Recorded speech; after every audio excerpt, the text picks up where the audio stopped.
Oh, hello. In the age of political correctness, Norsemen is a light at the end of the tunnel. This show is criminally underrated. The brilliance is that the show is filmed twice, first in Norwegian, then in English. It has been very long since season 2 launched on Netflix nearly 2 years ago. Season 3 is a prequel to the season 1. Let's talk about season 3's ending and breakdown of the whole season. Farewell, brother.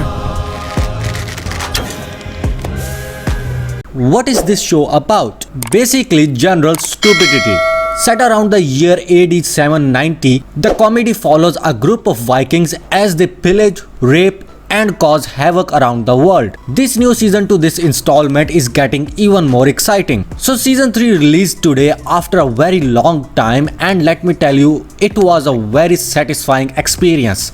And it had a perfect ending if there is such a thing exists. At the end of season 2, Frøya was killed and left fans grieving. But when they announced that she will be back, everyone was asking how. That is because season 3 is a prequel to season 1, or basically season 0. Fans finally learned the backstory of Frøya, which answered a lot of lingering questions, most of all that why did she marry Orm? And the answer wasn't much difficult, as marrying Orm allowed her to go on raids with other Vikings. Because when Chieftain Olav asks Frøya to marry Orm, she puts this as a condition, and it was granted. There were many backstories of other characters which was also revealed. Some mention worthy are Kark, Liv, and Jarl Varg. So the whole war was started just based on a simple comment that Jarl Bjorn made to Jarl Varg that he is going bald, and Varg thinks that this comment jinxed his hair. So in the war between them, Varg wins and takes Bjorn prisoner, but he escapes afterward with the help of Orm. So Orm was also Varg's prisoner, and when he was there, a guy comes to him and tells him about England and all the riches that it holds. Later when Olav, Frøya and Hildur visits him, he tells them about this land of riches.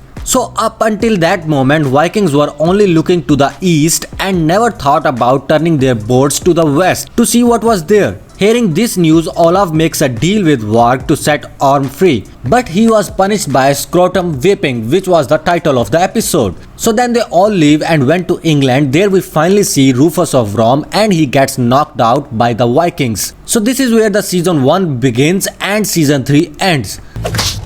I ejaculated! What part of non-erotic cock massage don't you understand? I'm sorry.